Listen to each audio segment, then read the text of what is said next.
राधे राधे जी सभी को। कैसे हो आप सब? उम्मीद है एकदम मस्त होगे और अपनी तैयारी को एकदम सही दिशा में कर रहे होगे, क्योंकि जिस दिन इंसान ये सीख जाता है ना, कोई स्टूडेंट, कि हमें तैयारी किस प्रकार करनी है और किस दिशा में करनी है, उस दिन उसका एग्जाम क्लियर हो जाता है। तो मुझे थोड़ा साफ बोलने की आदत है। जिस दिन ये पता लग जाएगा ना कि हमें किस तरीके से पढ़ना है, उस दिन एग्जाम को क्लियर होने से कोई रोक नहीं सकता। तो डिसीजन आपका होता है कि आपको भटकना है या फिर सही तरीके से अपनी तैयारी को करना है। ये डिसीजन आपका है।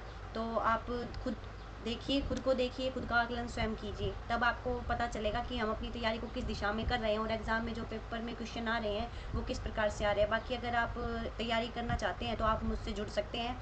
सही तरीके से तैयारी करने के लिए मुझसे जुड़ सकते हैं। मैं हर वो टॉपिक पे करवा रही हूँ आपको कवर, जिससे जो भी क्वेश्चन बनते हैं वो एग्ज़ाम में जो हमसे पूछे जाते हैं वो सारे टॉपिक मैं आपको लगातार अपनी जो चैनल है उस पर एकदम फ्री ऑफ कॉस्ट कवर करवा रही हूँ। तो आप मेरे चैनल से जुड़ सकते हैं, चैनल को सब्सक्राइब कर सकते हैं और वीडियो अगर अच्छी लगे तो उसको लाइक कर सकते हैं। तो चलते हैं अपनी क्लास की तरफ। तो आज हम जो हमारा एस्टेट का पेपर है उसको डिस्कस करने वाले हैं। ये क्लास एस्टेट टीजीटी और पीजीटी दोनों के लिए ही समान रूप से उपयोगी है। तो आज हम हमारा 2020 का पेपर, जो हिंदी का पेपर आया था, ठीक है, उसको डिस्कस करने वाले हैं और बहुत अच्छे तरीके से हम इसकी व्याख्या है उसको देखने वाले हैं। तो चलिए चलते हैं अपनी क्लास की तरफ।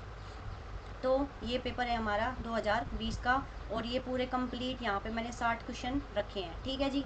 तो आज हम पढ़ने वाले हैं। तो पहला प्रश्न है, निम्नलिखित में से चंद्रमा का पर्यायवाची नहीं है। तो कौन सा चंद्रमा का पर्यायवाची नहीं है? तो अब आपको यूँ पता होना चाहिए कि चंद्रमा के पर्यायवाची होते क्या क्या है। तो पहले हम चंद्रमा के पर्यायवाची देख लेते हैं। तो चंद्रमा के पर्यायवाची होते हैं विदु, ठीक है, शशि, इंदु, हिमकर और रजनीश। तो इंदु और शशि, ठीक है, और राका, ये क्या होंगे भाई? एक ही राका, याद रखो ये क्या है भाई? ये दोनों तो है चंद्रमा के पर्यायवाची, ठीक है, लेकिन ये दोनों है वो चंद्रमा के पर्यायवाची नहीं है। तो इसका आंसर बी और सी दोनों है, ठीक है। शीत किसको कहते हैं? शीत ठंड को कहते हैं, ठीक है, और अपने हरियाणा में तो उसको भी कहते हैं ना, शीत, वो लस्सी को, है ना। कई जगहों पे मैंने सुना है ऐसा, है ना। और राका किसको कहते हैं? राका कहते हैं भाई पूर्णिमा को, ठीक है। तो अब यहाँ देख लेते हैं, राका, पूर्णिमा, पूर्णो, पूर्णमासी और पूनम। शीत, शीत किसको कहते हैं? जाड़ा, ठंड, शीतल, ठीक है, सर्दी और ठंडक। आगे चलते हैं, यहाँ आपने देख लिए। आगे दूसरा प्रश्न है,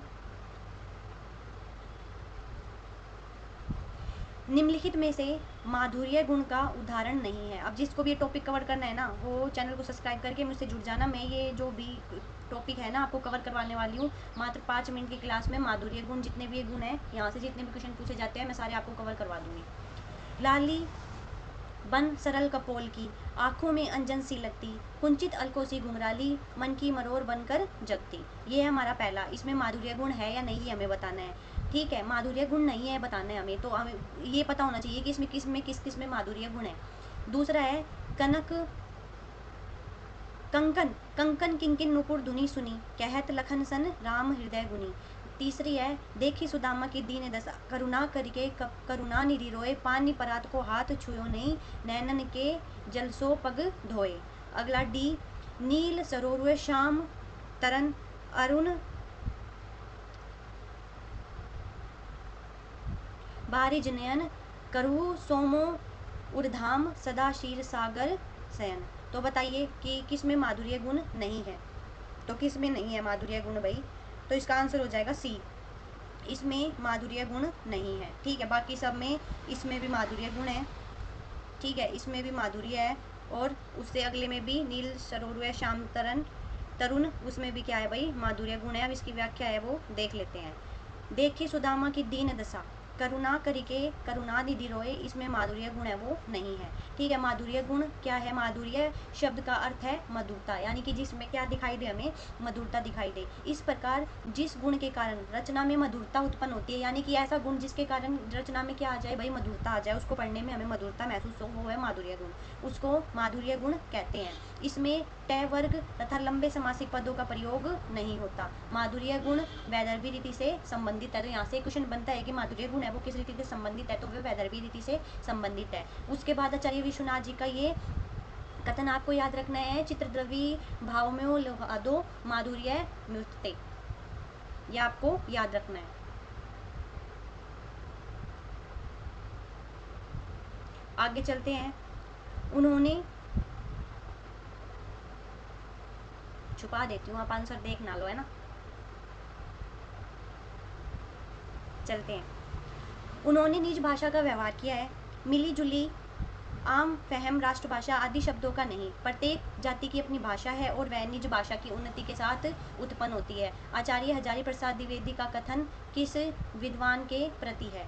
ठीक है, उन्होंने निज भाषा शब्द का व्यवहार किया है, तो ये निज भाषा है ना, आपको सबको पता होना चाहिए। अब इसका आंसर क्या होगा बताइए? चंद्र शर्मा गुलेरी, भारतेंदु हरिश्चंद्र, या फिर आचार्य महावीर प्रसाद द्विवेदी और बालकृष्ण भट्ट। तो बताइए इसका आंसर क्या हो जाएगा? कि उन्होंने निज भाषा का है, जो निज भाषा है उसका व्यवहार किया है, मिली जुली आम फहम राष्ट्रभाषा आदि शब्दों का नहीं। प्रत्येक जाति की अपनी भाषा है और वह निज भाषा की उन्नति के साथ उत्पन्न होती है। तो हजारी प्रसाद द्विवेदी हैं, उनका यह कथन किस विद्वान के प्रति है? तो किसके प्रति है भाई? भारतेंदु हरिश्चंद्र के लिए उन्होंने ये बात कही है कि उन्होंने जो है ना अपनी भाषा है ना, वो निज भाषा का ही व्यवहार किया है, अपनी भाषा में उन्होंने ये उठा के नहीं रख दिया।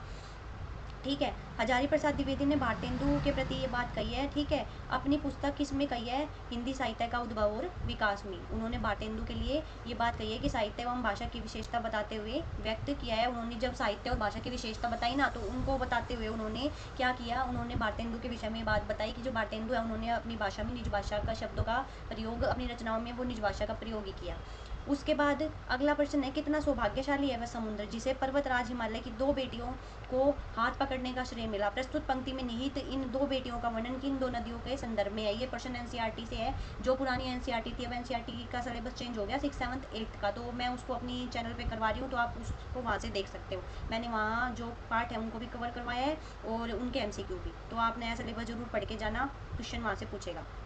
तो सिंधु और ब्रह्मपुत्र, रावी और सतलुज, व्यास और चिनाब और गंगा और यमुना। तो बताइए पाठ के आधार पर कि कितना सौभाग्यशाली वह समुद्र पर्वतराज हिमालय है जो इन दो बेटियों को हाथ पकड़ने का श्रेय मिला। तो इसका आंसर क्या हो जाएगा भाई? सिंधु और ब्रह्मपुत्र।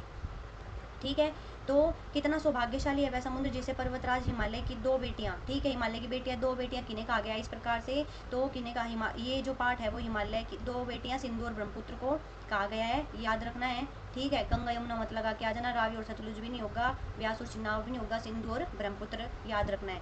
उसके बाद ये नागार्जुन का जो पार्ट है हिमालय की बेटियों से लिया गया है। ठीक है, इसमें अद्भुत मानवीकरण करते हुए उन्होंने बताया है। नागार्जुन का वास्तविक नाम हमें याद रखना है, क्या नाम है? वैद्यनाथ मिश्र। ये प्रश्न अलग से भी पूछ सकता है कि नागार्जुन है जी, उनका वो जो वास्तविक नाम है वो क्या है? तो वैद्यनाथ मिश्र। उसके बाद नागार्जुन की जो अन्य प्रमुख कृतियां है वो है रतिनाथ की चाची, बल्चनामा, दुखमोचन, आसमा में चंदा तरे। इसमें रतिनाथ की चाची इंपॉर्टेंट है, दुखमोचन इंपॉर्टेंट है और बल्चनामा इंपॉर्टेंट है। आसमान में चंदा आज तक वैसे पूछा नहीं गया है, बाकी 3 पूछी जा चुकी हैं पहले। कृपया दृष्टि हो जाए तो बन जाए सब काम। ठीक है, अब यहाँ दोष बताना है कि इन पंक्तियों में कौन कौन सा दोष है। ठीक है, लपटी पुष्प परागरज, सनी संवेद मकरंद, विश्व में मिलते नहीं है वीर भीम समान के, और नपमो को है दीजिए अथवा मत गजेंद्र। तो बताइए इसमें कौन कौन सा दोष है? तो इसको डायरेक्ट हम पढ़ लेते हैं एक बार। ये पीडीएफ आप मेरे टेलीग्राम ग्रुप से है वो डाउनलोड करके इसको पढ़ लेना, मैं वहाँ पे शेयर कर दूंगी। ठीक है, तो पढ़ते हैं। कृपा दृष्टि हो जाए तो बन जाए सब काम। तो यहाँ क्या कह दिया कि अगर कृपा दृष्टि हो जाए ना तो क्या हो जाए भाई? सब काम बन जाए। तो यहाँ पे न्यून पद तब दोष है। अच्छा, लपटी पुष्प परागरज, सनी संवेद मकरंद। ठीक है, कि लपटी पुष्प परागरज, तो यहाँ पे क्या कह दिया? वो सनी संवेद और मकरंद, तो इसमें अधिक पद तब दोष है। उसके बाद विश्व में मिलते नहीं है वीर भीम समान के। ठीक है, तो वीर भीम समान के या भीम जैसे वीर समान के। ठीक है, तो इसमें अकर्मतव दोष है। उसके बाद नृप मोह को है दीजिए अथवा मत गजेंद्र, तो इसमें क्या है भाई? दुष्कर्मतव दोष है। आगे चलते हैं। अब यहाँ हम चारों दोषों को एक बार देख लेते हैं, बाकी मैं इसको अलग से पढ़ाऊंगी क्लास लेके। न्यून पदत्व दोष, जिस काव्य रचना में किसी शब्द या पद की कमी रह जाए। क्या होगा? किसी शब्द या पद की कमी रह गई, ठीक है, और आवश्यकता पड़ने पर उसमें शब्द हैं वो बाहर से जोड़े जाते हैं, तो वो क्या होता है भाई? न्यून पदत्व दोष होता है। अधिक पदत्व दोष कहाँ होता है? जब काव्य में आवश्यकता से अधिक पदों को का प्रयोग किया जाता है। अधिक पदत्व यानी कि आवश्यकता नहीं थी फिर भी उसमें और पद जोड़ दिए गए, तो वो है अधिक पदत्व दोष। उसके बाद अकर्मतव दोष, जिसमें व्याकरण की दृष्टि से पदों का जो क्रम है वो सही नहीं हो, मतलब व्याकरण की दृष्टि से वो जो क्रम से जो पद रखे गए हैं ना वो क्रम से सही नहीं है। ठीक है, उसके बाद है दुष्क्रमतव, जहाँ शास्त्र अथवा लोक मान्यता के अनुसार पदों का क्रम नहीं हो। ठीक है, तो ये यहाँ आगे चलते हैं हम। अगला प्रश्न, वह चिड़िया जो कविता के रचयिता कौन है? तो कौन है भाई? आपने पढ़ा होगा, सुभद्रा कुमारी चौहान, कुंवर नारायण, सुमित्रा नंदन पंत, केदारनाथ अग्रवाल। तो ये प्रश्न भी एनसीईआरटी से है। तो ये किस कौन है भाई? केदारनाथ अग्रवाल, एनसीईआरटी की के अब की बार नई पुस्तक से पूछेगा। केदारनाथ अग्रवाल। केदारनाथ अग्रवाल की जो रचनाएं हैं वो कौन कौन सी है? अग्रवाल, ठीक है, के दो हैं भाई, केदारनाथ अग्रवाल और केदारनाथ सिंह। तो यहाँ हम केदारनाथ अग्रवाल को पढ़ रहे हैं, ठीक है।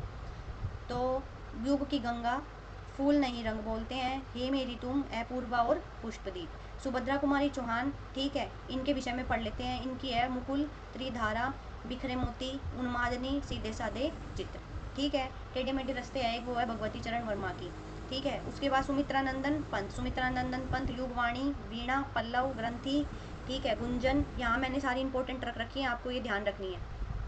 गुंजन, उसके बाद ग्राम्या, उसके बाद कुंवर नारायण की। कुंवर नारायण की मोस्ट इंपॉर्टेंट है चक्रव्यूह, परिवेश, हम तुम, ठीक है। उसके बाद हाशिया के बहाने और कविता के बहाने, इन दोनों, ठीक है।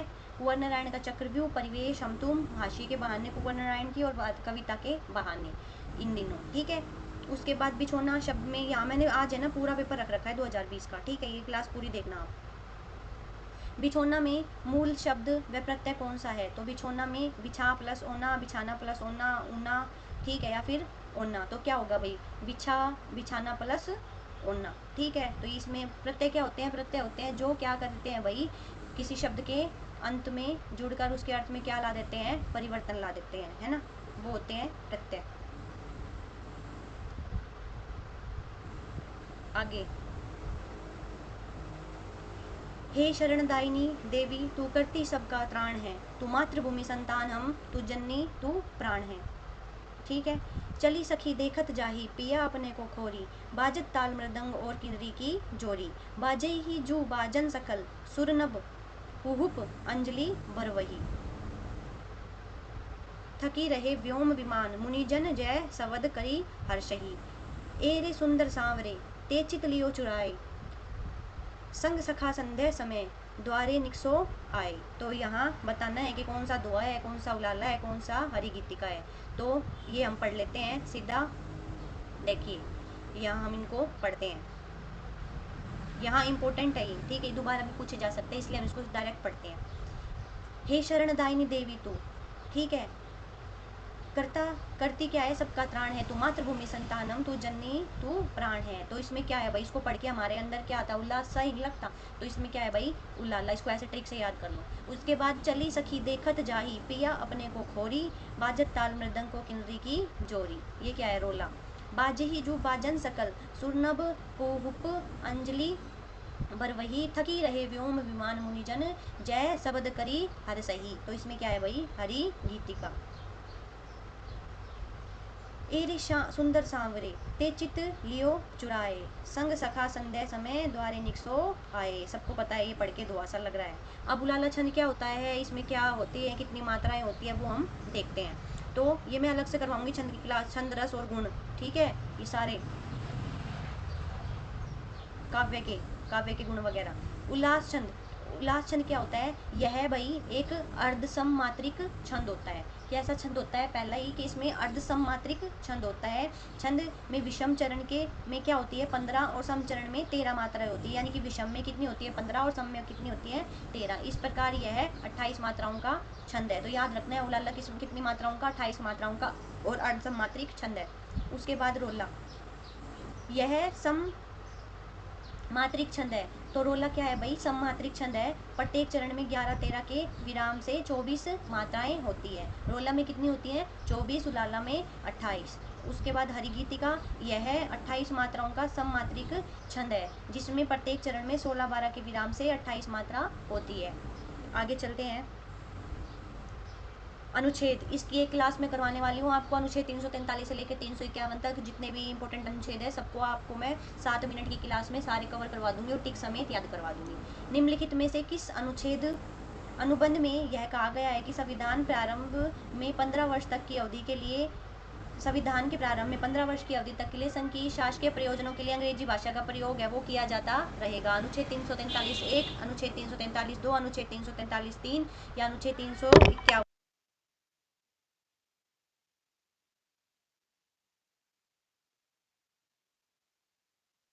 तो बताना है संविधान प्रारंभ के 15 वर्ष तक की अवधि के लिए संघ में शासकीय प्रयोजन के लिए अंग्रेजी भाषा का जो प्रयोग है वो किया जाता रहेगा। तो इसको भारतीय संविधान के अनुच्छेद 343 किसके अनुसार, 343 2 के अनुसार। ठीक है, पढ़ते हैं। इसको मैं जूम कर देती हूँ आपको पढ़ाने के लिए।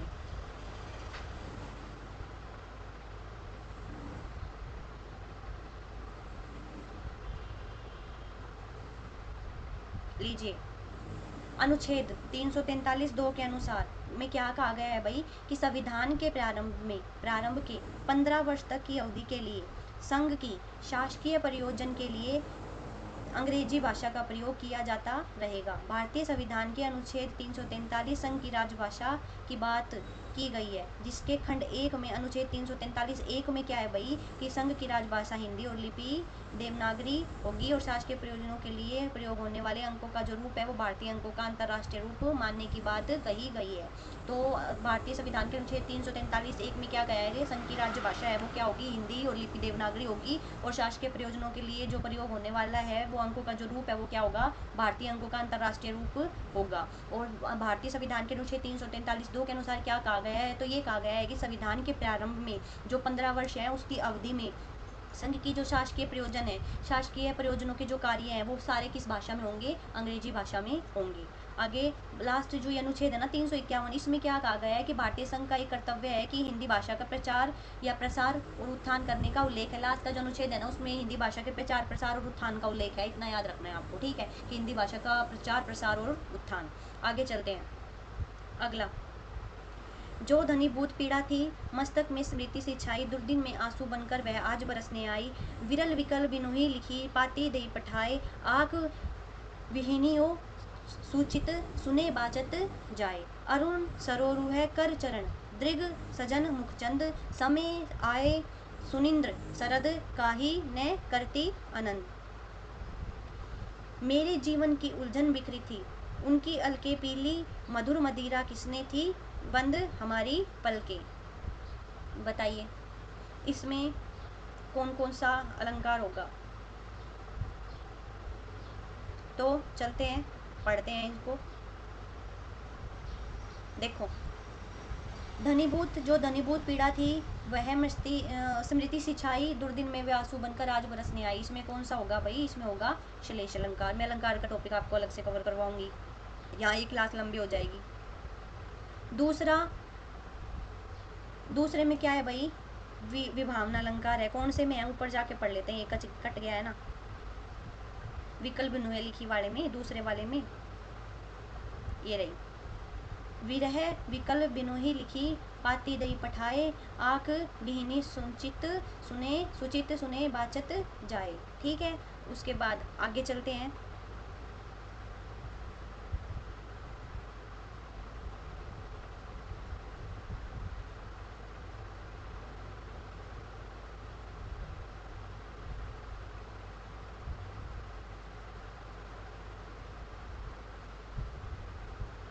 मेरे जीवन की उलझन बिखरी थी उनकी अलके पीली मधुर मदिरा किसने थी बंद हमारी पलके। इसमें क्या है भाई, असंगति। और इसमें कौन सा बच गया, अरुण सरूरे कर चरण दृग सर्जन मुखचंद, समय आए सुमिंद्र सरद काही न करती आनंद। ठीक है, तो इसमें जो बच गया फोर्थ हमारा वो इसका आंसर हो जाएगा। ठीक है, वो पंक्ति वहाँ पे कट गई है इसलिए मैंने आपको पढ़ा दिया, उसमें रूपक हो जाएगा। तो आगे चलते हैं। पुष्प से तंद्रालस, पुष्प पुष्प में तंद्रालस, लालसा खींच लूंगा मैं, अपने नव जीवन का अमृत संघर्ष सींच दूंगा मैं। इन पंक्तियों के रचयिता सुमित्रा नंदन पंत, शमशेर बहादुर सिंह, नागार्जुन, सूर्यकांत त्रिपाठी, निराला। तो इम्पोर्टेंट है बहुत।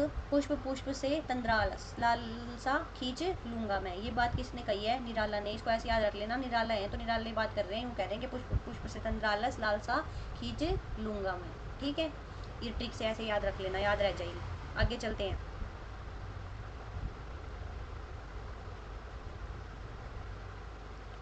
निराला की जो अन्य महत्वपूर्ण रचना है वो देख लेते हैं। अनामिका, परिमल, कुकुरमुत्ता और आराधना। शमशेर बहादुर सिंह की कुछ कविताएं, चूका भी हूँ नहीं मैं, काल तुमसे होड़ है मेरी, सुकून की तलाश में। सुमित्रा नंदन पंत की पल्लव, वीणा, ग्रंथि, गुंजन। ठीक है, ये हमें याद रखनी है।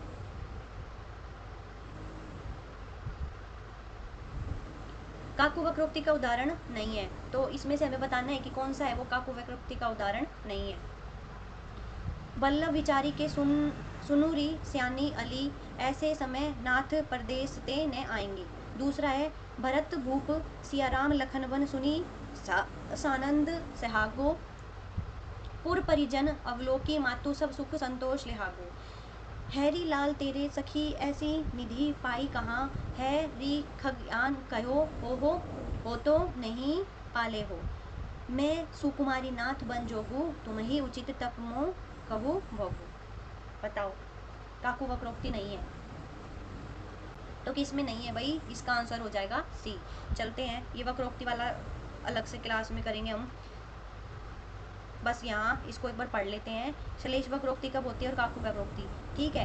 काकु बाकियों में श्लेष है, ठीक है, जहाँ पर एक से अधिक अर्थ वाले शब्द के प्रयोग से वक्ता का एक अर्थ पर बल रहता है किंतु श्रोता का दूसरे अर्थ पर, वहाँ क्या होती है? श्लेष वक्रोक्ति। दोबारा समझो इस बात को, जहाँ एक से अधिक अर्थ वाले, यानी कि उसमें शब्द में अर्थ है वो एक से अधिक छुपे हुए हैं, शब्द के प्रयोग द्वारा वक्ता का एक अर्थ पर बल रहता है, लेकिन जो अर्थ जो वक्ता बात को बोल रहा है ना, उसका जो बल है ना वो एक ही अर्थ के ऊपर है, ठीक है, वहाँ होती है श्लेष वक्रोक्ति। किंतु श्रोता का दूसरे अर्थ पर, मतलब जो वो बोल रहा है ना उसके दूसरे अर्थ पर उसका जो ध्यान रहता है। काकु वक्रोक्ति जहाँ पर कंठ की विशेष ध्वनि के कारण शब्द विशेष का दूसरा अर्थ ध्वनित होता है, यानी कि जब वो बोल कुछ रहा है, ठीक है, और सामने वाला उसको बात को समझ कुछ और रहा है, तो वो है काकु वक्रोक्ति। निम्नलिखित में से, ऐसे नहीं ऐसे कर लेती हूँ मैं इसको नीचे, ऐसे तो आप आंसर देख लोगे।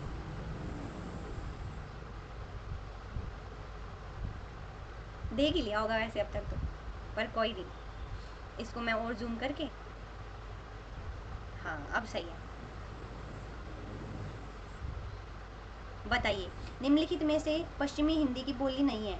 ब्रजभाषा, खड़ी बोली, मगही और फिर बुंदेली। तो बताइए, पश्चिमी हिंदी की बोली नहीं है तो कौन सी नहीं है? ब्रज, खड़ी बोली, बुंदेली या फिर मगही। तो इसका आंसर हो जाएगा मगही। मगही की कहाँ की है भाई? मगही है भाई बिहार, उसकी बिहार की, ठीक है, बिहारी हिंदी की। तो मगही पश्चिमी हिंदी की बोली नहीं है, ये कहाँ है? बिहारी हिंदी की बोली है। पश्चिमी हिंदी की बोली कौन कौन सी है? खड़ी बोली यानी कि कोरवी, ब्रज, हरियाणवी, बूंदी और बुंदेली और कन्नौजी। बिहारी में भोजपुरी, मगही और मैथिली। उसके बाद अगला प्रश्न, आकाश का साफा बांधकर सूरज की चिलम खींचता कौन बैठा है? बताना है भाई, ये भी एनसीईआरटी से ही प्रश्न है कि आकाश का साफा बांधकर और सूरज की चिलम खींचता कौन बैठा है? पहाड़, वन, नदी या फिर सागर। तो कौन बैठा है? यहाँ हमें इसका आंसर बताना है, तो बताइए इसका आंसर क्या होगा? तो इसका आंसर हो जाएगा भाई पहाड़। चिलम खींचता कौन बैठा है भाई? पहाड़। आकाश का साफा बांधकर सूरज की चिलम जो खींचता बैठा है वो पहाड़ बैठा है। ये सर्वेश्वर दयाल सक्सेना की जो कविता लगी हुई है एनसीईआरटी में, शाम एक किसान कविता से लिया गया है, और पहाड़ को एक किसान के रूप में, और नदी को चादर के रूप में, और सूरज को चिलम के रूप में दिखाया गया है। नदी है वो चादर है, सूरज है वो चिलम है, और पहाड़ है वो क्या है भाई? एक किसान है। हरा भरा है सब पेट जो भरा, सुनो नहीं तो बस शून्य है धरा, लगे हमारे सब काम पेट से, बचा न कोई इसकी चपेट से। इसमें छंद बताना है, कौन सा छंद है? मालिनी, सेवैया, वशस्थ या फिर कवित। तो बताइए इसमें कौन सा छंद है? तो इसमें हो जाएगा भाई सी। इसका आंसर हो जाएगा भाई सी। आगे चलते हैं, अगला प्रश्न,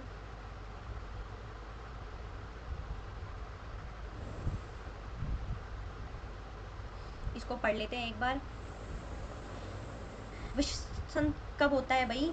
जब एक वार्णिक छंद है, यह क्या है भाई? एक वार्णिक छंद है। इसके विषय में पढ़ लेते हैं। इसमें कितने चरण होते हैं? 4 चरण होते हैं इसमें, जिसमें 12 अक्षर होते हैं, और इसको छोड़ दो, ये नहीं पूछने वाला। उसके बाद है सवैया। इसमें ये क्या है? इसे जात वृत्त भी कहते हैं, सवैये को। इसमें संस्कृत में 22 से 26 वर्णों के चरण वाले छंदों को क्या कहते हैं भाई? सवैया छंद कहते हैं। वर्णों की संख्या एवं गणों की प्रकृति के आधार पर इस छंद के 11 भेद किए जाते हैं। आपको जो भी टॉपिक पढ़ना है आप मुझे कमेंट बॉक्स में बता सकते हैं, मैं आपको क्लास बनाकर दे दूँगी बिल्कुल ट्रिक के साथ। यह वर्णिक समछंद है जिसके प्रत्येक चरण में 31 वर्ण होते हैं। उसके बाद मालिनी, यह वार्णिक क्या है, समृद्ध छंद है जिसके प्रत्येक चरण में 15 वर्ण होते हैं।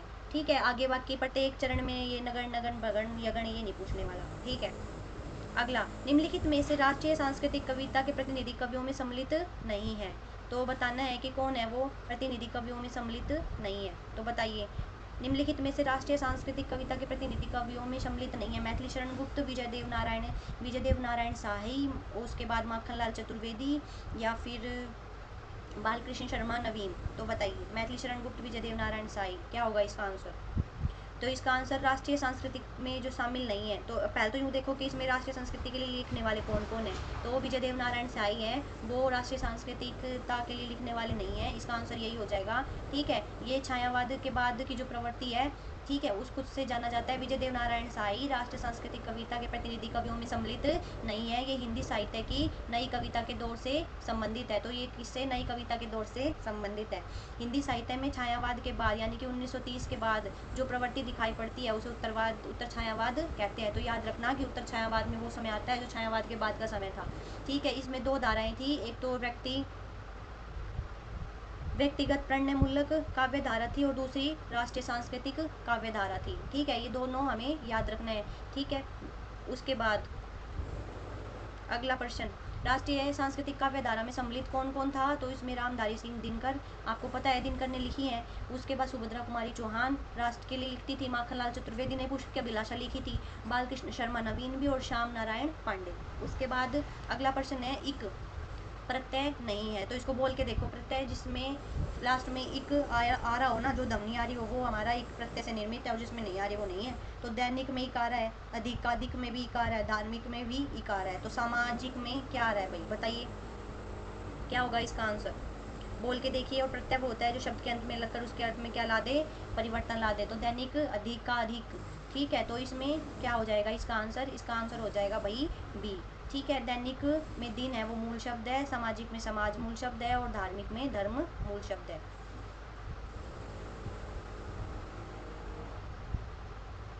अगला, निम्नलिखित में से स उपसर्ग से निर्मित शब्द नहीं है। तो हमें बताना है कि कौन सा है वो स उपसर्ग से निर्मित नहीं है, उपसर्ग से नहीं बना है। तो सह परिवार, सहजीव, सदाचार और सहजाति है। तो देखो, इसमें उपसर्ग होता है जो शब्द के आरंभ में लगकर उसके अर्थ में परिवर्तन कर दे। तो इसका आंसर क्या हो जाएगा? बी हो जाएगा। ठीक है, ये मूल शब्द परिवार, जीव और जाति है। ठीक है, ये मूल शब्द होगा इसके। अरे इतना ऊपर का ही सरक गया।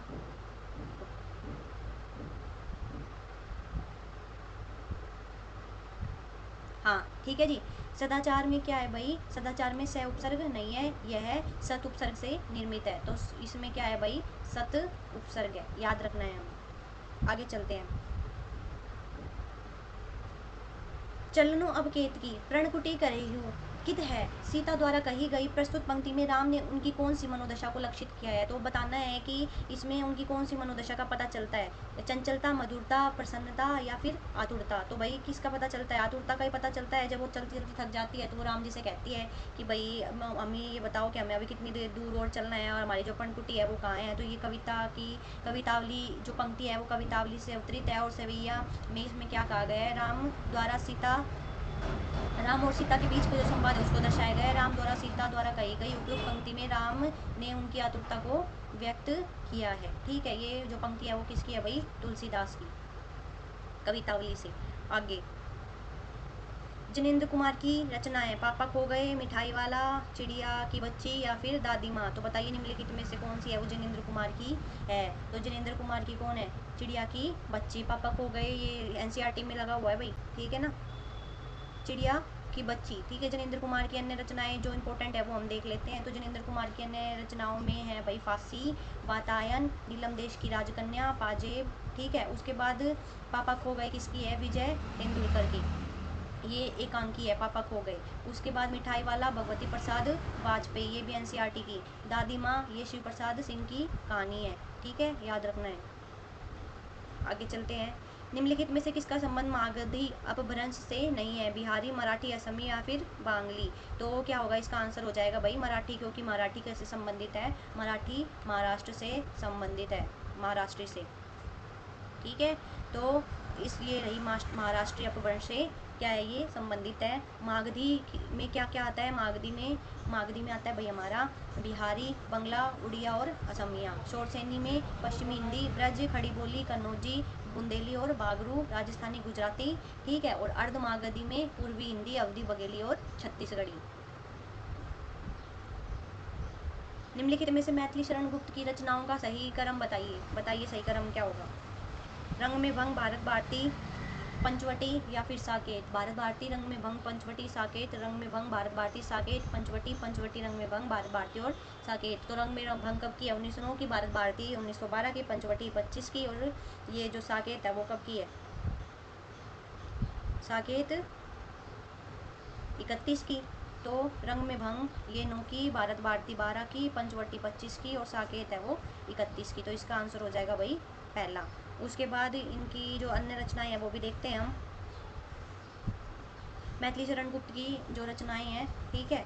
रंग में भंग 1909, जयद्रथवध 1910, भारत भारती 1912, किसान 1917, उसके बाद पंचवटी 1925, साकेत 1931, यशोधरा 1932, द्वापर 1936, जय भारत 1952 और विष्णुप्रिया 1957। आगे, गुस्से में उबलती कठपुतली के मन में निम्नलिखित में से कौन सी इच्छा नहीं जगी थी? एनसीईआरटी से। आगे आगे के धागों को तोड़ दो, अनचाहा नृत्य करने दो, मुझे मेरे पाँवों पर छोड़ दो, अपने मन के छंद छूने दो। तो बताइए,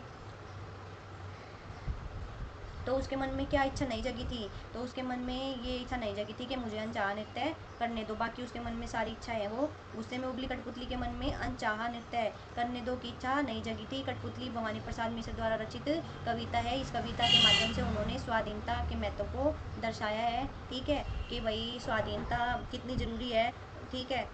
कठपुतली के माध्यम से उन्होंने दर्शाने का प्रयास किया है। भवानी प्रसाद मिश्र की जो प्रमुख कृतियाँ हैं वो है गीत फरोश, चकित है, दुख, उसके बाद गांधी पंचसती, बुनी हुई रस्सी और त्रिकाल संध्या।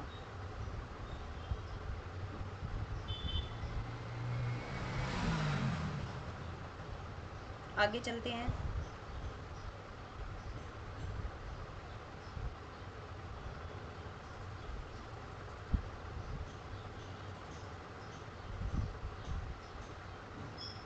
अगला प्रश्न है,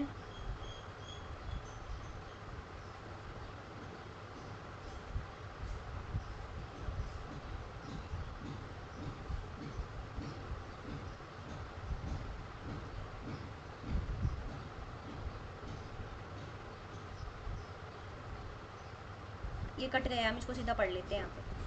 प्रश्न ये था कि कैसे कहूँ कि मनुष्यता एकदम समाप्त हो गई। इंपॉर्टेंट कथन है इसलिए मैंने यहाँ पे रखा। कैसे कह दूँ कि मनुष्यता एकदम समाप्त हो गई है? कैसे कहूँ कि लोगों में दया और माया रह ही नहीं गई है? जीवन में जिन जाने कितनी ऐसी घटनाएं हैं जिन्हें मैं भूल नहीं सकता। ये कथन हजारी प्रसाद द्विवेदी का है और क्या निराश हुआ जाए से लिया गया है। वो यूँ कहते हैं कि जीवन में ऐसी कितनी घटनाएं जिसे मैं भूल नहीं सकता। हजारी प्रसाद द्विवेदी की जो प्रमुख रचनाएं, अशोक के फूल, कल्पलता, कुटुज और आलोक पर। रामदर्श मिश्र की, ठीक है, बेरंग बेनाम चिट्ठियाँ और पक गई है धूप,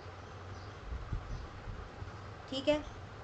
हरिशंकर परसाई की प्रमुख रचनाएं, हरिशंकर परसाई की प्रमुख रचनाएं हैं भाई प्रेमचंद के फटे जूते, पिछली बार भी पूछी गई थी। विकलांग श्रद्धा का जोर पूछा जा चुका है। सदाचार का ताबीर भी पूछा जा चुका है। तुलसीदास चंदन घिसे मोस्ट इंपोर्टेंट है, ठीक है। आगे चलते हैं। अगली जो पीडीएफ है वो मैं डाउनलोड करती हूँ।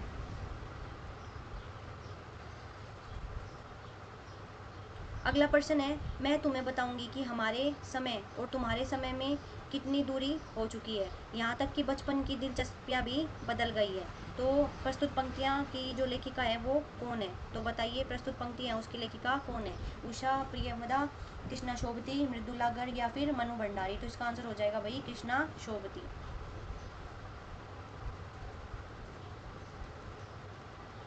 ठीक है जी।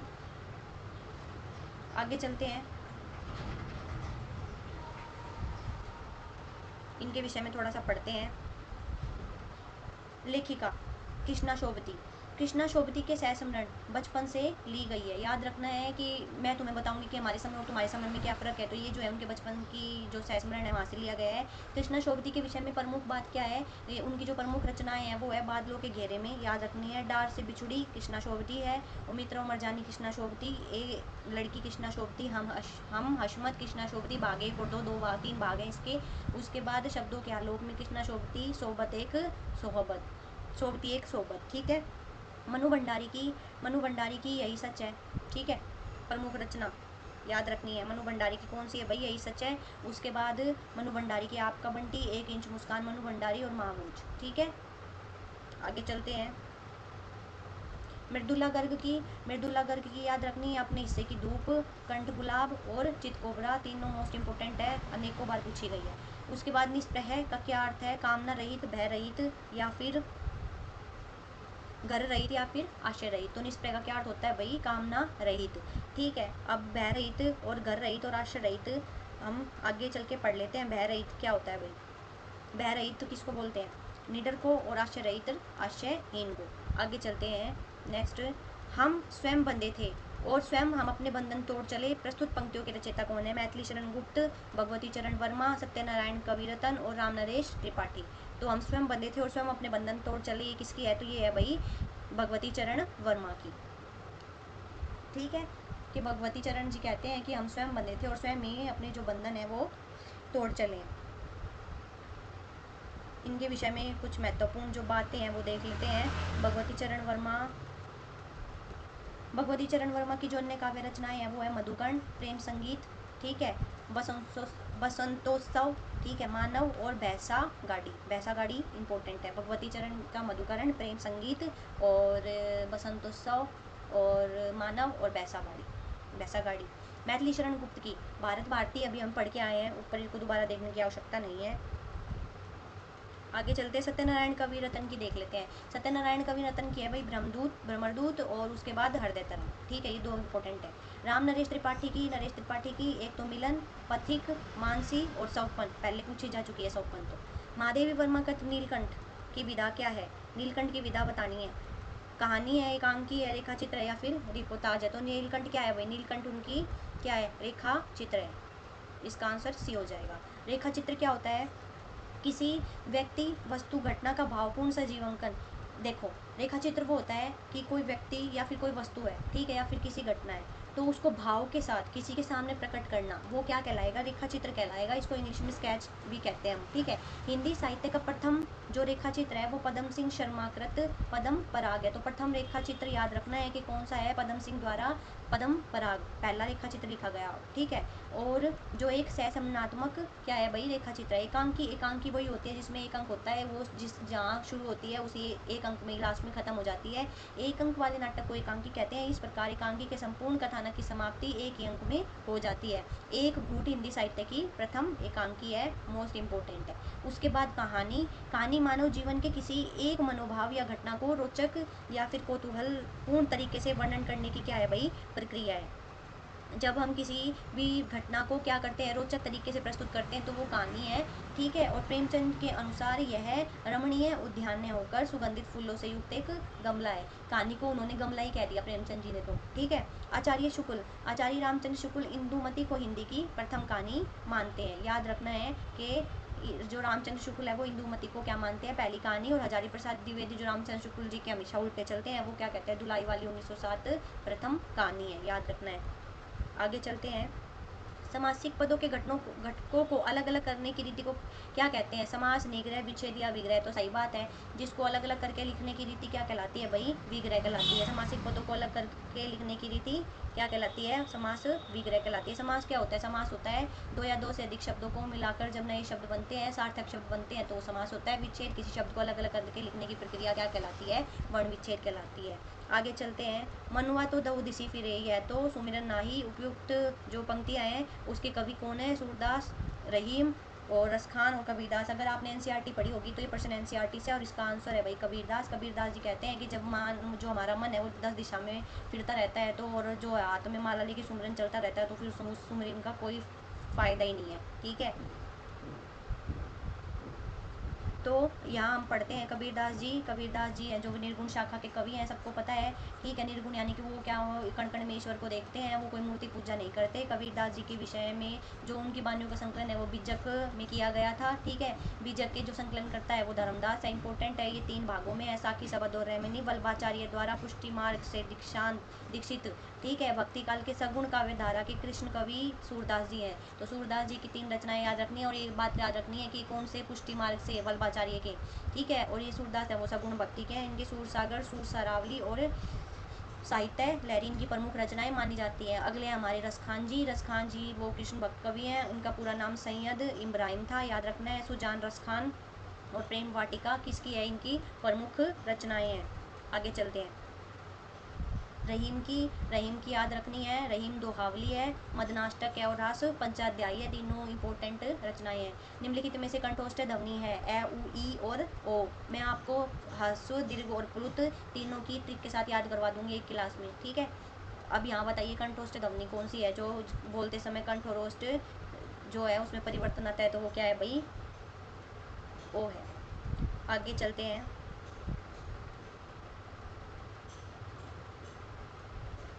निम्नलिखित में से रस की विशेषता नहीं है। रस की विशेषता कौन सी नहीं है, तो ब्रह्मास्वाद, सहोदर, स्वप्रकाशानंद, लोक, चमत्कार, प्राण और अखंड। तो बताइए, तो इसका क्या हो जाएगा भाई, लोक, चमत्कार, प्राण। आचार्य विश्वनाथ ने साहित्य दर्पण में रस के स्वरूप को व्यक्त करते हुए इसे लोकोत्तर, चमत्कार, प्राण मानना है। ठीक है। अर्थात इस प्रकार रस की जो मूल प्रवृत्ति है वह है अलौकिक है। ठीक है। आगे चलते हैं। निम्नलिखित में से रस के 4 अवयवों में सम्मिलित नहीं है। संचारी, अनुभाव, विषयानंद भाव या फिर स्थायी भाव। सबको पता है 4 भाव है, विभाव, अनुभाव, व्यभिचारी और स्थायी भाव, अनुभाव और संचारी भाव। ये विषयानंद भाव नाम का कोई भाव ही नहीं है। ठीक है। 4 कौन कौन से अवयव है, स्थायी भाव, विभाव, अनुभाव और संचारी भाव। स्थायी भाव जो हमेशा स्थायी रहते हैं हमारे अंदर, ठीक है, हमेशा विद्यमान रहते हैं, वो हमारे स्थायी भाव होते हैं। इसको इस चीज़ को ऐसे समझिए। सहृदय के अंतकरण में, ठीक है, जो विकार, वासना या संस्कार के रूप में सदा यानी कि हमेशा विद्यमान रहते हैं, वो स्थायी भाव होते हैं। स्थायी भावों की संख्या 11 है, याद रखनी है। विभाव कौन से होते हैं, हृदय में स्थित स्थायी भावों को आस्वादन के योग्य बनाने के कारणों को क्या कहते हैं, विभाव कहते हैं। और अनुभाव किसको कहते हैं, जो हमारे आशय की जो चेष्टाएं होती है, स्थायी भावों को व्यक्त करने वाले आशय की चेष्टाएं, वो क्या कहलाती है, अनुभाव कहलाती है। और संचारी भाव जो आते हैं थोड़ी देर के लिए और चले जाते हैं, वो होते हैं संचारी भाव। ठीक है। जो भाव कुछ देर के लिए आते हैं और चले जाते हैं, वो क्या कहलाते हैं, संचारी भाव कहलाते हैं। जैसे हमारा गुस्सा थोड़ी देर के लिए आता है, उसके बाद रफू चक्कर हो जाता है, वो है हमारा संचारी भाव। ठीक है। कोश। कोश किसको बोलते हैं, श्रृंग, वायु और परशु, इसको तत्सम और तत्सम को तद्भव में बदलना है, सुमेलित करना है। तो कोश किसको बोलते हैं, पोष बोलते हैं पूष को, श्रृंग बोलते हैं सिंह को, वायु बोलते हैं ब्यार को और परशु बोलते हैं परसे को। ये जो हमारा राम लक्ष्मण परशुराम संवाद है, एनसीईआरटी में प्रश्न वहाँ से उठाया गया है। ठीक है। निम्नलिखित में से किस विद्वान ने कहा कि मनोवैज्ञानिक तथ्य के अनुसार हार की मनोवृत्ति से 2 बातें संभव है, या तो अपनी आध्यात्मिक श्रेष्ठता दिखाना या भोग विलास में पड़कर हरि को भूल जाना। भक्ति काल में लोगों के प्रथम प्रकार की प्रवृत्ति पाई जाती है। तो मनोवैज्ञानिक तथ्य के अनुसार हार की जो मनोवृत्ति है उसमें 2 बातें संभव है, रामचंद्र शुक्ल, हजारी प्रसाद द्विवेदी, बाबू गुलाब राय या फिर राम कुमार वर्मा। तो क्या होगा इसका आंसर, इसका आंसर हो जाएगा भाई गुलाब राय। भोग विलास में पढ़कर हरि को भूल जाना, ठीक है, गुलाब राय की है ये। अब चलते हैं आगे कि रामचंद्र शुक्ल ने क्या बात कही थी। रामचंद्र शुक्ल ने तो ये बात कही थी भक्ति युग के आविर्भाव के संदर्भ में। रामचंद्र शुक्ल जी लिखते हैं कि राजनीतिक उलटफेर के पीछे हिंदू जन समुदाय पर बहुत दिनों तक उदासी छाई रही। अपने पौरुष से हताश जाति के लिए भगवान की भक्ति और करुणा की ओर ध्यान ले जाने के अतिरिक्त दूसरा मार्ग ही क्या था। ठीक है। वो कहते हैं कि पौरुष से हताश जाति वाली बात कि भगवान की भक्ति करने के अलावा उनके पास और मार्ग क्या था। हजारी प्रसाद द्विवेदी जी क्या कहते हैं, हजारी प्रसाद द्विवेदी जी कहते हैं कि यह बात अत्यंत उपहासप्रद है कि जब मुसलमान उत्तर भारत के मंदिरों को तोड़ रहे थे तो डैश डैश डैश मुसलमानों के अत्याचार से यदि भक्ति की भावधारा को उमड़ना था तो पहले उसे क्या था, उसे सिंध में और फिर उसे उत्तर भारत में प्रकट होना था, लेकिन वो प्रकट कहाँ हुई, दक्षिण में। यह है हजारी प्रसाद द्विवेदी जी का कथन। अब आगे चलते हैं। निम्नलिखित में से देवनागरी लिपि की विशेषता नहीं है, तो निम्नलिखित में से देवनागरी लिपि की विशेषता नहीं है, वो बतानी है। स्वरों और व्यंजनों का वैज्ञानिक क्रम, प्रत्येक ध्वनि के लिए अलग चिन्ह, मात्राओं के प्रयोग में एक रूपता और सुंदर और सुगठित लिखावट। तो देवनागरी की विशेषता नहीं है, तो क्या नहीं है, मात्राओं के प्रयोग में एक रूपता, यानी कि सारी जो मात्राएं हैं वो एक जैसी दिखती है, ऊ की भी, ई की भी, ओ की भी है, ऐसा है, थोड़ा सा दिमाग लगाए तो नहीं। तो इसका आंसर क्या हो जाएगा भाई, इसका आंसर हो जाएगा सी। यहाँ देवनागरी की जो विशेषता है उसको हम पढ़ लेते हैं। पहली विशेषता ये है कि स्वर और व्यंजनों का जो क्रम है वो वैज्ञानिक क्रम है, ठीक है। प्रत्येक ध्वनि के लिए अलग चिन्ह है, सुंदर और सुगठित लिखावट है, शिरोरेखा के कारण वर्ण व शब्दों के बीच अंतर स्पष्टीकरण है, देवनागरी लिपि वर्णात्मक है, ठीक है जी। अगला, निम्नलिखित में से किस वाक्य में समुच्चय बोधक अव्यय नहीं है? किस वाक्य में समुच्चय बोधक अव्यय नहीं है? मैं ये अव्यय वाला चैप्टर है ना अलग से पढ़ाऊंगी, 5 मिनट की क्लास में अव्यय वाला चैप्टर खत्म। निम्नलिखित में से किस वाक्य में समुच्चय बोधक अव्यय नहीं है? मैं आया और वह गया, मैं आऊँगा या वह आएगा, वह बैठकर खाना खा रहा था, उसने कहा तो था लेकिन इतना स्पष्ट नहीं है। तो इसमें क्या हो जाएगा भाई? इसका आंसर सी हो जाएगा, इसमें समुच्चय बोधक अव्यय नहीं है, ठीक है जी। अब देख लेते हैं समुच्चय बोधक अव्यय के। समुच्चय बोधक अव्यय दो या दो से अधिक शब्दों, वाक्यों या वाक्यांशों को जोड़ने वाले शब्दों को क्या कहते हैं? समुच्चय बोधक, यानी कि जो दो शब्दों या फिर दो वाक्यों को जोड़ने का, ठीक है, जोड़ने का काम करते हैं, वो क्या कहलाते हैं? समुच्चय बोधक अव्यय कहलाते हैं। उदाहरण के लिए और, ठीक है, वाक्य जोड़ रहे हैं, किंतु, परंतु, इसलिए, बल्कि, या, अथवा, व, एवं, ठीक है, ये है समुच्चय बोधक अव्यय। निम्नलिखित में से किस मुहावरे का अर्थ अत्यंत प्रसन्न होना नहीं है? मुहावरा पूछ लिया जी। बाग बाग होना, फूल कर कुप्पा होना, पेट फूलना, फूला न समाना, तो क्या होगा? पेट फूलना। तो इसका आंसर होगा भाई पेट फूलना, ठीक है। इसका मतलब प्रसन्न होना नहीं होता, पेट फूलने का, है ना। पेट फूलने का मतलब तो मोटा होना होता है ना। अत्यंत प्रसन्न होना, ठीक है। मुहावरे का अर्थ है किसी बात को कहने के लिए उत्सुक होना, ठीक है। पेट फूलने का, पेट फूलना जो मुहावरे का अर्थ है, अत्यंत प्रसन्न होना नहीं है। इस मुहावरे का अर्थ है कि किसी बात को लेकर उत्सुक होना, ठीक है, मतलब बताना। जब तक वो बात, वो बोलते हैं ना कई बार, जब तक बात बता नहीं देंगे ना वो पेट में पचती नहीं है कई लोगों के। निम्नलिखित में से सही शब्द रूप है? परिणति, परिणति, परिणति, ठीक है, परिणति है। क्या सोच के बनाया भैया ये शब्द? पर्सन मतलब। तो बताइए इसका आंसर क्या होगा? इसका आंसर हो जाएगा भाई ए, ठीक है। दोनों मात्रा है वो छोटी ई की। अगला प्रश्न, स्थित्यर्थक, स्थिति अर्थक पूर्ण अकर्मक क्रिया, गत्यार्थक पूर्ण अकर्मक क्रिया, एकर्मक क्रिया, द्विकर्मक क्रिया। लड़का पुस्तक पढ़ता है, रामू सो रहा है, माँ बच्चे को फल देती है, लड़का तालाब में तैर रहा है। तो बताइए, तो इसका अकर्मक क्रिया गत्यार्थक, गत्यार्थक तो पढ़ लेते हैं हम सीधा। PDF डाउनलोड कर लेना टेलीग्राम ग्रुप से, वहाँ से पढ़ लेना इसको, मैं पढ़ाती हूँ, समझाती हूँ। तो स्थित्यर्थक पूर्ण अकर्मक क्रिया क्या है? रामू सो रहा है, ठीक है। गत्यार्थक क्या है भाई? गत्यार्थक पूर्ण अकर्मक क्रिया, वो लड़का है वो तालाब में क्या कर रहा है? तैर रहा है। एक कर्मक क्रिया, लड़का पुस्तक पढ़ता है। द्विकर्मक, माँ बच्चे को फल देती है। एक कर्मक क्या होती है? ऐसी क्रिया जिसमें एक ही कर्म होता है, ठीक है। द्विकर्मक जिसमें दो कर्म होते हैं। और अकर्मक क्रिया, जो क्रिया जिनमें, जिनके साथ कर्म न हो, वो क्या होती है? अकर्मक क्रिया। और अकर्मक क्रिया के विषय में दो बातें बता दी, इसके दो भेद बता दिए। एक तो है पूर्ण कर्मक और एक है पूर्ण कर्मक, ठीक है। इसको हम आगे विस्तार से पढ़ लेंगे क्लास में, ठीक है। जब हम क्रिया वाला चैप्टर पढ़ेंगे ना तो उसको विस्तार से पढ़ेंगे। अच्छा, स्थिति और गति के आधार पर याद रखना, स्थिति और गति के आधार पर पूर्ण अकर्मक, यानी कि ये पूर्ण जो अकर्मक क्रियाएं हैं इन्हें पुनः दो भागों में बांटा जाता है। एक है स्थिति वाली और एक है गत्य वाली, गत्यार्थक वाली। आगे, निम्नलिखित में से शुद्ध वाक्य नहीं है? दो टोकरी कचरा फेंक दिया, कूड़ा करकट रह जाता है, मेरे पास इतना कम समय है, उस उनका उनके उच्चारण ठीक नहीं है। तो बताइए इसका आंसर क्या होगा? शुद्ध वाक्य नहीं है तो कौन सा नहीं है? डी नहीं है कि उनके उच्चारण ठीक नहीं है। ठीक क्या होगा? शुद्ध वाक्य, उसके उच्चारण ठीक नहीं है, ये वाला शुद्ध वाक्य है। उनके उच्चारण ठीक नहीं है, नहीं, उसके उच्चारण ठीक नहीं है, यहाँ उनके नहीं, उसके, ठीक है। आगे, निम्नलिखित में से किस वाक्य में अनिश्चयवाचक सर्वनाम नहीं है? अनिश्चय, ठीक है। कोई न कोई तो मेरी बात सुनेगा, सब लोगों ने एक दूसरे को अपने अपने पते दिए, किसी ने पत्थर मार दिया, हमने भारत में रहकर बहुत कुछ सीख लिया। तो क्या होगा इसका आंसर? तो इसका आंसर होगा भाई बी। सब लोगों ने एक दूसरे को अपने अपने पते दिए। बहुत कुछ सीख लिया, ये तो नहीं पता ना कि क्या सीख लिया। अच्छा, अगला प्रश्न है रीतिकालीन काव्य की प्रवृत्ति नहीं है, तो हमें बतानी है कि जो रीतिकालीन काव्य है उसकी प्रवृत्ति क्या नहीं है। आचार्यता और प्रदर्शन, अलंकारिता के प्रति विशेष आग्रह, नारी के आदर्श रूप का चित्रण या फिर नक्षिक वर्णन। तो आचार्यता और प्रदर्शन, अलंकारिता प्रति विशेष आग्रह, तो इसका आंसर क्या होगा? सी। ठीक है, आदर्श रूप का जो चित्रण है वो तो रीतिकाल में नहीं देखने को मिलता। रीतिकाल में देखने वाली जो प्रवृत्ति हमें देखने को मिलती है वो हम देखते हैं।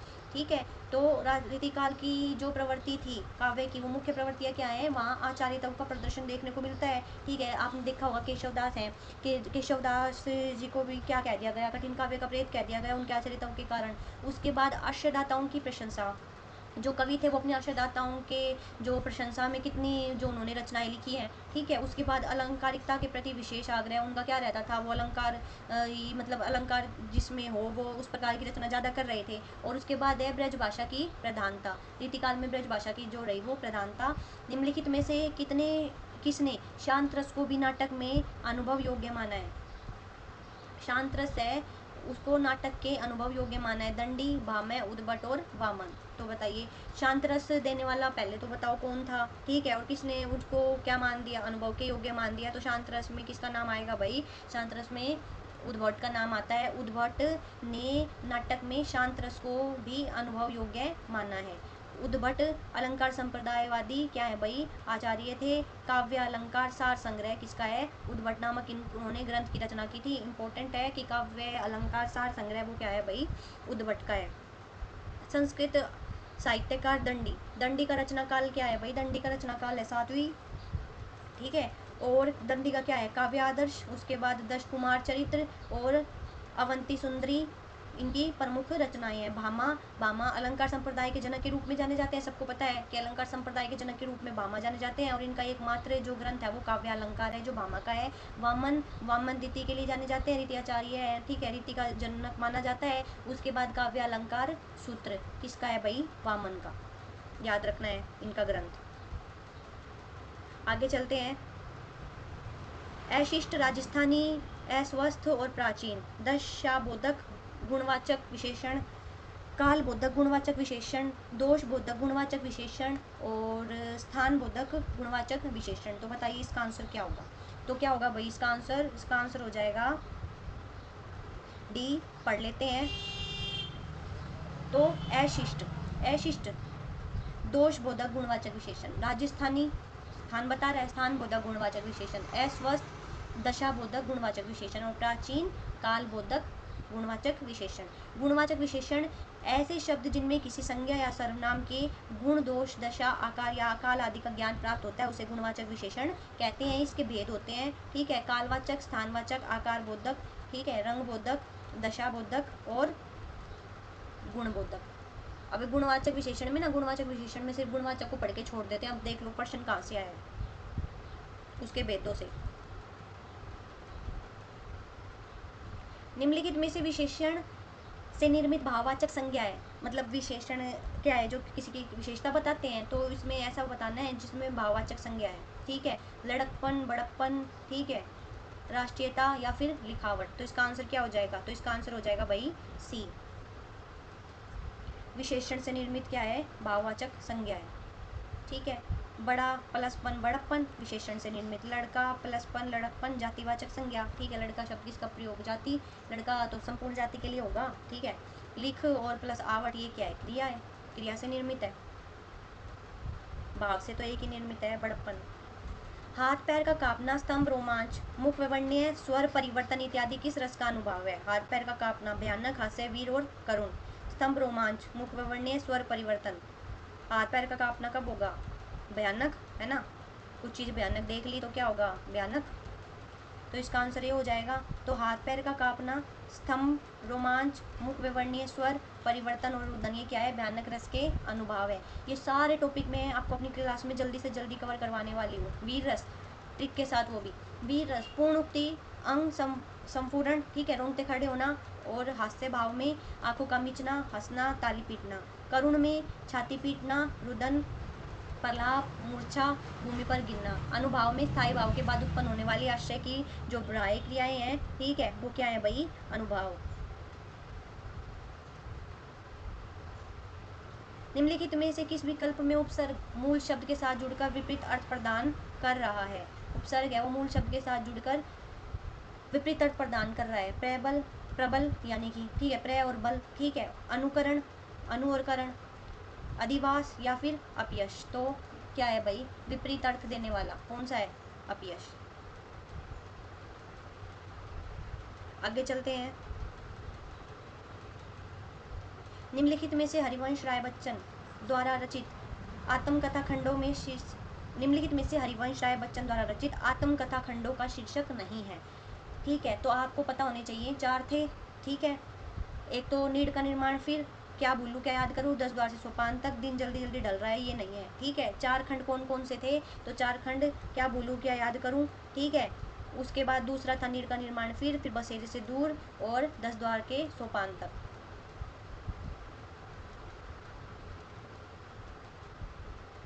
अगला तन चित उर, ये कट गई पंक्ति।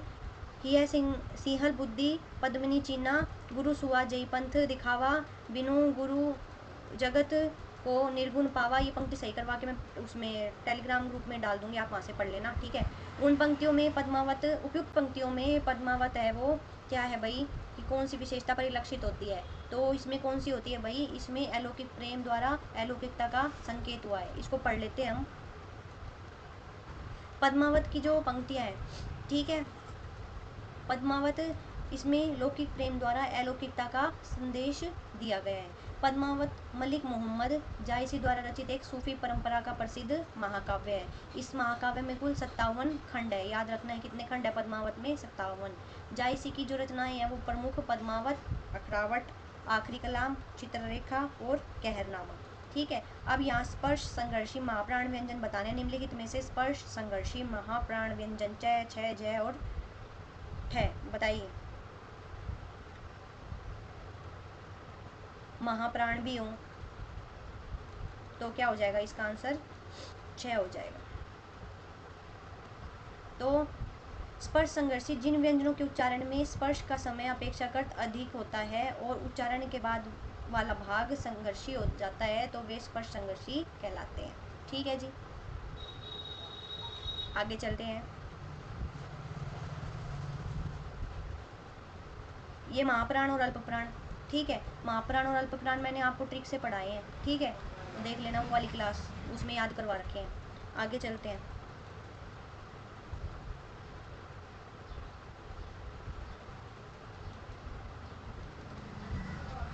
छायावादी काव्य की विशेषता के दृष्टिकोण से कौन सा विकल्प है वो सही है? तो छायावाद की जो काव्य है, छायावाद का जो काव्य लिखा गया उसमें विशेषता क्या क्या थी?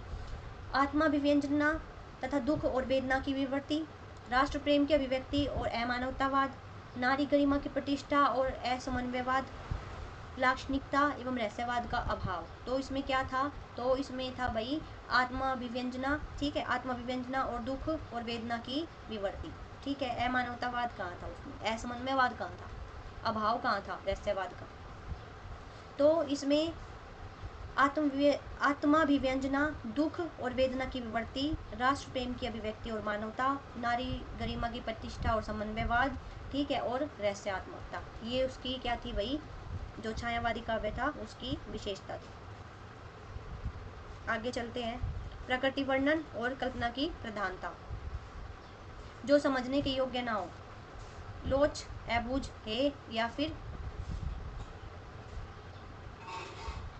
बताइए। जो समझने के योग्य ना हो, ABCD में क्या होगा इसका आंसर? तो इसका आंसर हो जाएगा भाई बी। आगे चलते हैं।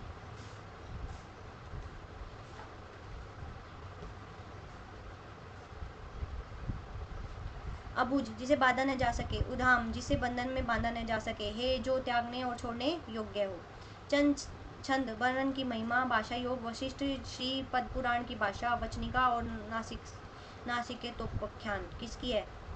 चंद बरन छंद की महिमा गंग कवि की, भाषा योग वशिष्ठ राम प्रसाद निरंजनी की, श्री पद्म पुराण की परिभाषा किसकी है? नासिक, ये नासिक के तो ख्यान सदल मिश्र की और वो दौलत राम की। ये रही चंचन बरन की महिमा गंग कवि की, भाषा योग वशिष्ठ राम प्रसाद निरंजनी की, ठीक है, वो पुराण वाली, और भाषा वचनी का दौलत राम की, और नासिक ख्यान सदन मिश्र की। आगे चलते हैं। विपंजाल का सही संधि विच्छेद, विपद प्लस जाल, विप प्लस जाल, विपद प्लस जाल या विपह प्लस जाल, बताइए। तो इसका आंसर आयोग ने दो माने, ए और बी दोनों, विपद और जाल, विपद और जाल, ठीक है। आगे चलते हैं।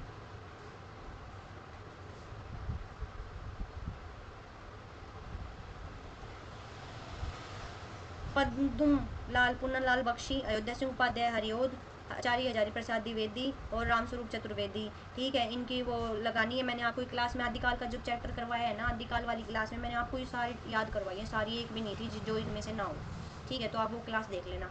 तो इसमें क्या है भाई, अयोध्या सिंह उपाध्याय की, हजारी प्रसाद द्विवेदी की, तो हजारी प्रसाद द्विवेदी की क्या थी, हिंदी साहित्य की भूमिका, ठीक है। रामस्वरूप चतुर्वेदी की क्या थी, हिंदी साहित्य संवेदना और विकास। उसके बाद अयोध्या सिंह उपाध्याय हरिओद और प्रद्युम्न लाल पुन्नालाल बख्शी, इनके विषय में, तो इसका आंसर दो से ही मिल जाएगा वैसे तो हमें, लेकिन हम आगे देख लेते हैं। तो इसका क्या है, प्रद्युम्न लाल पुन्नालाल बख्शी का हिंदी साहित्य विमर्श, अयोध्या सिंह उपाध्याय का हिंदी भाषा और उसके साहित्य का विकास, हजारी प्रसाद द्विवेदी हिंदी साहित्य की भूमिका, रामस्वरूप चतुर्वेदी हिंदी साहित्य का संवेदना का विकास। अयोध्या सिंह उपाध्याय का ये याद रखना है कि इन्हें क्या कहा जाता है,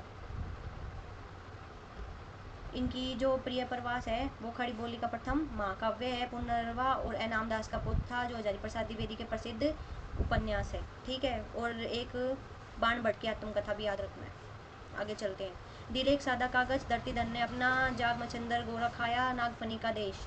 तो दिल एक सादा कागज किसका है, धरती धन ने अपना, जगदीश चंद्र की। तो चलते हैं पढ़ते हैं, इसका आंसर भी हो जाएगा। तो दिल एक सादा कागज किसका है, राही मासूम रजा का, धरती धन ने अपना जगदीश चंद्र की, जाग मच्छंदर गोरा खाया विशंबर नाथ उपाध्याय की, नागफनी का देश अमृत राय, ठीक है। यहाँ हमारी 2 PDF खत्म हो गई है, हम तीसरी पे चलते हैं। जो हमारे क्वेश्चन बच गए हैं उनको भी पढ़ लेते हैं। तो यहाँ हम पढ़ते हैं इनके बारे में, राही मासूम रजा, तो राही मासूम रजा, आधा गांव, ठीक है, टोपी शुक्ला, ओस की बूंद, कटरा बी आरजू। उसके बाद अमृत राय की बीज, नागफनी का देश, जंगल और धुआं, जगदीश चंद्र की आधा पुल, मिट्टी भर कांकर लाट की वापसी, विशंबरनाथ उपाध्याय जाग मच्छंदर गोरा खाया और जोगती मत जा, इम्पोर्टेंट, विशंबरनाथ की जाग मच्छंदर गोरा खाया आपकी बात पूछी जा सकती है, और जागती मत जा। रस भरा, रस से भरा, अगला बनाना है, सही युगम का चयन कीजिए। रस भरा, रस से भरा, पतित पावन, पतितों में पावन, रसोई घर, रसोई का घर, और धनहीन, तो धन में हीन, धन में हीन नहीं होता, धन से हीन होता है, रसोई का घर या रसोई के लिए घर है, पतित पावन, पतितों में पावन, तो इसका आंसर क्या हो जाएगा भाई, इसका आंसर हो जाएगा ए, रस से भरा ही सही है। पतित पावन का क्या होगा, पापियों को पवित्र करने वाला, रसोई घर, रसोई के लिए घर, धनहीन, धन से हीन। आगे, महोदार्य, प्रत्योपकार, समुद्रोर्मी, महेंद्र, संधि को हम ट्रिक से पढ़ेंगे क्लास में, आप मेरे साथ जुड़े रहना, ये सारे टॉपिक हम ट्रिक से तैयार कर लेंगे। तो देख लेते हैं। महोदार्य वृद्धि संधि, प्रत्योपार क्या है, यण संधि, समुद्रोर्मी गुण संधि, महेंद्र दीर्घ संधि, ठीक है। चलते हैं आगे। आधा तितर आधा बटेर का भावार्थ है, दो कार्यों का संयोग, अनमेल वस्तुओं का संयोग, एक से अधिक वस्तुओं का संयोग, अनमेल प्रवृत्ति वाले लोग साथ नहीं रहते। तो आधा तितर आधा बटेर क्या है भाई, अनमेल वस्तुओं का संयोग, कहते हैं ना आधा तितर और आधा बटेर, ठीक है। जिनका मेल ही नहीं है उन दो वस्तुओं का क्या हो जाना, संयोग हो जाना। मुहावरा क्या होता है, किसी विशेष अर्थ को प्रकट करने वाले वाक्यांश को हम क्या कहते हैं, मुहावरा कहते हैं। इसका प्रयोग से भाषा है वो सुंदर, सरल और क्या बनती है, प्रभावशाली बनती है। तो यहाँ जो हमारी क्लास है वो पूरी होती है, और हमने 2020 के जितने भी इम्पोर्टेंट हमारे PYQ थे सभी को देख लिया, उसके साथ साथ उसकी पूरी जो व्याख्या है वो हमने देख ली है। बाकी क्लास अच्छी लगी हो तो क्लास को लाइक करके जरूर जाना, और ऐसे ही मैं आपको सारे पेपर TGT PGT के और जितने भी इम्पोर्टेंट जो टॉपिक है जिनसे क्वेश्चन पूछे गए हैं सभी जो मैं आपको अपनी क्लास में करवा दूंगी, तो आप आप मेरी क्लास से जुड़ना ना भूलें और चैनल को सब्सक्राइब करना ना भूलना। चलते हैं, आज के लिए इतना ही। सभी को धन्यवाद और राधे राधे।